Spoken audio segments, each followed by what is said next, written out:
what do you make of the progress since 2015, since #OscarsSoWhite? I mean, we've seen some progress. Most certainly last year, I thought, was a phenomenal year. We saw 3 black men be nominated in the Best Supporting Actor category. We saw a Muslim actor. We saw the first actor of Asian descent be nominated. We saw a woman of color win Best Director. Like, these are things that indicate that we're moving in the right direction. That said, let's wait and see what today's nominees look like to see if we're going to continue down this same kind of, pathway of progression. Sit back for a second, because I don't have questions right away. I actually have a number of things I just want to say, because this has been not a surprise, given the history that we all know, not a surprise, but perhaps a little bit of a disappointment, some of the things that have been said in this hearing. The way you have dealt with some of these things, that's why you are a judge and I am a politician, because you have sat with grit and grace and have shown us just extraordinary demeanor during the times where people were saying things to you that are actually out of the norm. I had to go up dais to ask some of my more senior colleagues about what I feel like is a dangerous precedent. People are taking 1,000 cases you've been over. Is that right? I'm sorry, I said you wouldn't ask you questions, but just give me something like that. Something like that. And from what I understand is that these cases often take days, weeks, sometimes months, right? To decide in a case? Yeah. Yes. There's a trial sometimes. And folks are taking any of those cases and just trying to pick pieces out. And so my colleague, Senator Hawley, has been doing this all into the lead up and saying things, tweeting things that I think that a lot of us, when I was just trying to get some advice here, is this is what the new standard is going to be. That any judge coming before us that has ever chosen outside of the sentencing guidelines, below the sentencing guidelines, we're creating this environment now where I could make myself the hero of people who have been victims of some horrible crime and suddenly put whatever judge I want on the defensive by trying to drag out little bits when they have no context to the case. None of the facts. They're seeking to exploit the complexities of a criminal justice system, the reason why we have a third branch of government. I feel bad that there was a judge mentioned by name in this hearing that's from Senator Hawley's state. What is that judge going to think next time they have a complicated sexual abuse case that comes before them, and they know that they could possibly be called out if they go below the sentencing guidelines, which I showed you yesterday in my lack of chart. If you remember, I was uncharted. But that you are deciding completely in the norm. 70+% in many states of people are doing just like you did. But I'm a Democratic senator. I've never quoted from this very well-respected conservative periodical. This is the National Review. Very well-respected. They're not necessarily something I agree with all the time. But here's what the National Review, this is the title. Senator Hawley's disingenuous attack against Judge Jackson's record on child pornography. I'll just read the first paragraph.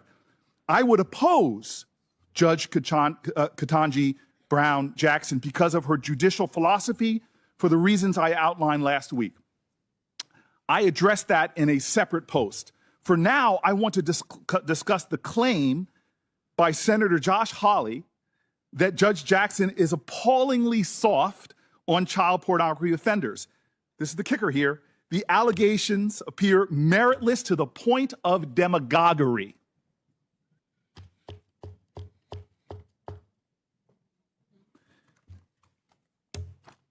I got letters from leaders of victims' rights groups, survivors of assault,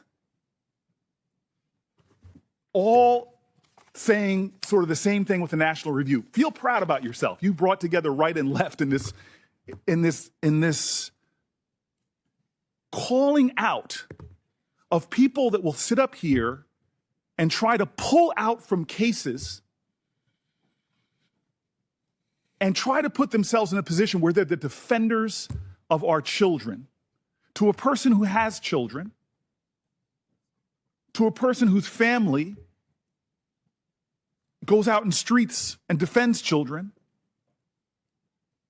I mean, this is a new low. And what's especially surprising about this is it didn't happen last year. You were put on a court that I'm told is considered like the second most powerful court in our land. And you were passed with bipartisan support.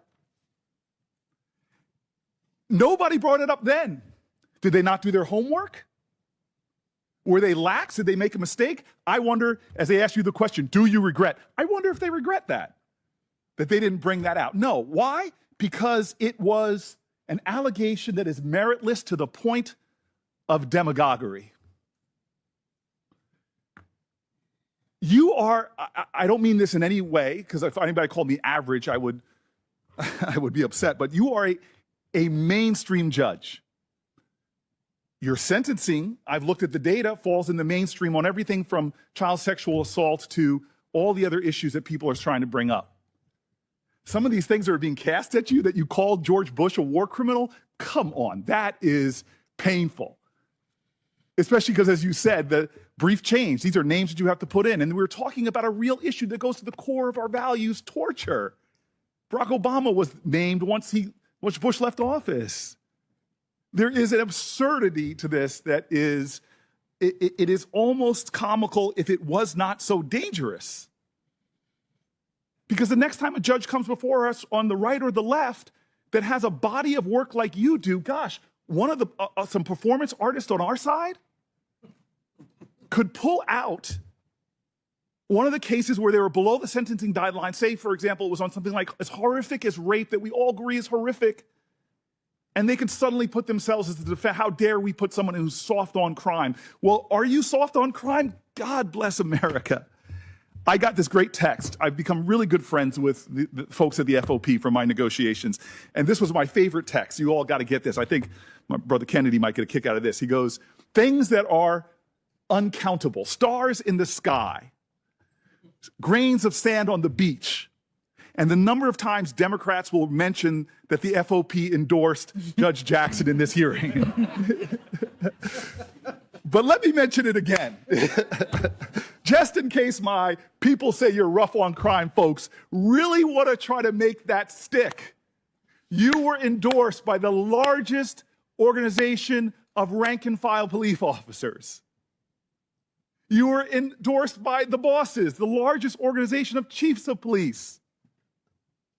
And you were endorsed by Noble, who I hope people find out more about that organization. You got uncles that are officers. You got a brother, not just an officer, who went to serve after 9/11. Your family's not soft on terrorism. He went out there to capture and kill and defend this country from terrorists. I actually sitting back here and finding this astonishing, but then I do my homework. I love that my colleague brought up Constance Baker Motley. You know, when she was getting to the floor of the Senate, they were trying to stop her with outrageous accusations. You know what the accusation was back then? She was a communist. Dragging up stories, trying to throw anything that they might stick. But this is what you and I know. Any one of us senators could yell as loud as we want that Venus can't return a serve. We could yell as loud as we want that Beyonce can't sing. We could yell as much as we want that astronaut Mae Jemison didn't go all that high. But you know what? They got nothing to prove. As it says in the Bible, let the work I've done speak for me. Well, you have spoken. You started speaking as a little girl, watching that man right there try to raise a family and study law while your mama supported everybody. You spoke in high school when you started distinguishing yourself. And you know what you said when they told you you couldn't go to Harvard? Watch me. I went to law school. I didn't serve on the law review. You did. I didn't clerk at every level of the federal court. You clerked for a Supreme Court justice, one widely respected on both sides, which really shaped you. You left there and you went to private practice, and you know what you found? This is what you told me. That you had those tough choices that working moms have to make, the demands of a private law firm, raising your kids. It just didn't add up. You went before the Senate 3 times in a bipartisan manner. God bless America. We don't do that much stuff bipartisan around here. You went to become a public defender because you wanted to understand all aspects of the law. Who does that? We live in a society that's very materialistic sometimes, very, very consumeristic. You went into, do people become public defenders for the money? No. Your family and you speak to service, service, service. And I'm telling you right now, I'm not letting anybody in the Senate steal my joy. I told you this at the beginning. I'm embarrassed. It happened earlier today. I just look at you and I start getting full of emotion. I'm jogging this morning and I'm at the end of the block I live on. And I get terrified because I put my music on loud when I'm jogging, trying to block out the noise of the heart attack I'm having. And this woman comes up on me, practically tackles me, an African-American woman. And the look on her eyes, she just wanted to touch me because I'm sitting so close to you and tell me what it meant to her to watch you sitting where you're sitting. And you did not get there because of some left-wing agenda. You didn't get here because of some dark money groups. You got here how every black woman in America who's gotten anywhere has done, by being like Ginger Rogers said, I did everything Fred Astaire did, but backwards in heels. And so I'm just sitting here saying, nobody's stealing my joy. Nobody's going to make me angry, especially not people that are called in a conservative magazine demagogic for what they're bringing up that just doesn't hold water. I'm not going to let my joy be stolen because I know you and we appreciate something that we get that a lot of my colleagues don't. I know Tim Scott does. When I first came to this place, I was the 4th black person ever popularly elected to the United States Senate. And I still remember a lot of mixed people, white folks, black folks work here, but at night when people are in line to come in to clean this place, the percentage of minorities shift a lot. And so I'm walking here, first week I'm here, and somebody who's been here for decades doing the urgent work of the Senate, but it's the unglamorous work that goes on no matter who's in offices. The guy comes up to me, all he wants to say, I can tell, is, I'm so happy you're here. But he comes up and he can't get the words out. And this man, my elder, starts crying. And I just hugged him. And he just kept telling me, it is so good to see you here. It's so good to see you here. Thank you, thank you, thank you. I love my brother, Tim Scott. We could write a dissertation on our disagreements. He gave the best speech on race. I wish I could have given good of a speech. But talking to the challenges and indignities that are still faced. And you're here. I was in the White House with my Democratic colleagues, and I'm in my joy. I can't help it. and the president's asking our advice, who should we nominate and whatever. And I look at Kamala and we have a knowing glance, which we've had for years when she and I used to sit on this end of this committee at times. And then I try to get out to the president what it means. What it means.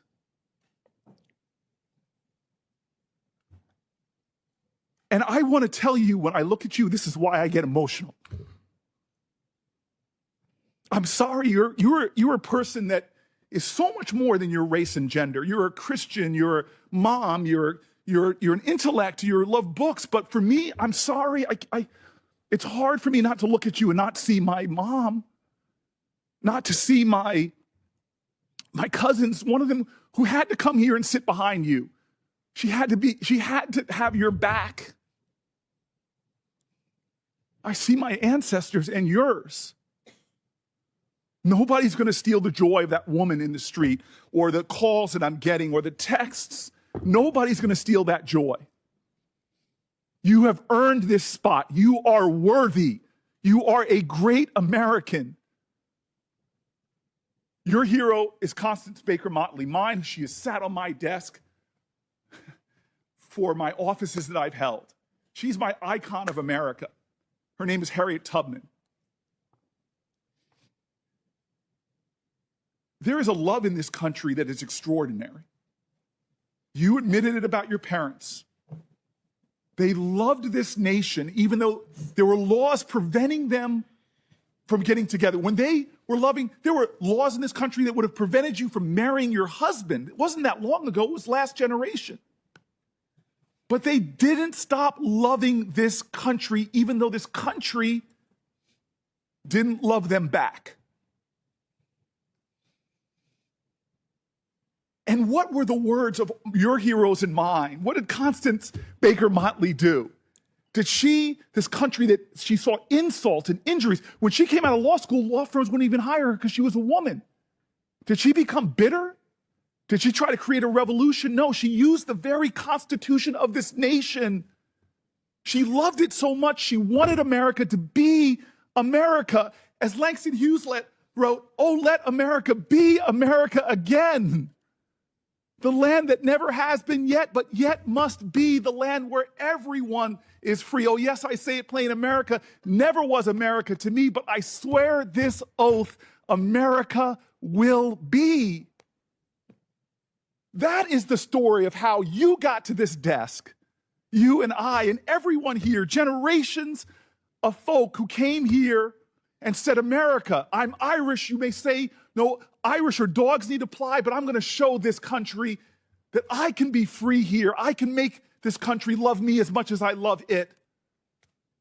Chinese Americans, first forced into near slave labor, building our railroads, connecting our country, saw the ugliest of America, but they were going to build their home here and say, America, you may not love me yet, but I'm going to make this nation live up to its promise and hope. LGBTQ Americans, from Stonewall women to Seneca, hidden figures who didn't even get their play until some Hollywood movie finally talked about them and how they were critical for us defying gravity. All of these people loved America. And so you faced insults here that were shocking to me. Well, actually not shocking. But you are here because of that kind of love. And nobody's taken this away from me. So you got 5 more folk to go through. 5 more of us. And then you can sit back and let us have all the debates. And I'm going to tell you, it's going to be a well-charted Senate floor because it's not going to stop. They're going to accuse you of this and that. Heck, in honor of your person who shares your birthday, you might be called a communist. But don't worry, my sister. Don't worry. God has got you. And how do I know that? Because you're here. And I know what it's taken for you to sit in that seat. Harriet Tubman is one of my heroes because the more I read about this person, the more, she was viciously beaten. For her whole life, she used to fall into spells, cracked skull. She faced starvation, chased by dogs. And when she got to freedom, what did she do? Did she rest? No, she went back. Again and again and again. The sky was full of stars. But she found one that was a harbinger of hope for better days, not just for her and those people that were enslaved, but a harbinger of hope for this country. And she never gave up on America. She fought led troops in the Civil War.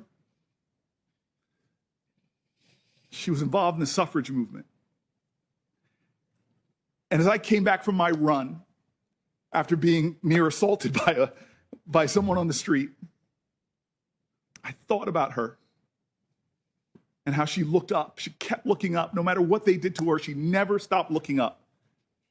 And that star, it was a harbinger of hope. Today, you're my star. You are my harbinger of hope. this country is getting better and better and better. And when that final vote happens and you ascend onto the highest court in the land, I'm going to rejoice. And I'm going to tell you right now, the greatest country in the world, the United States of America, will be better because of you. Thank you.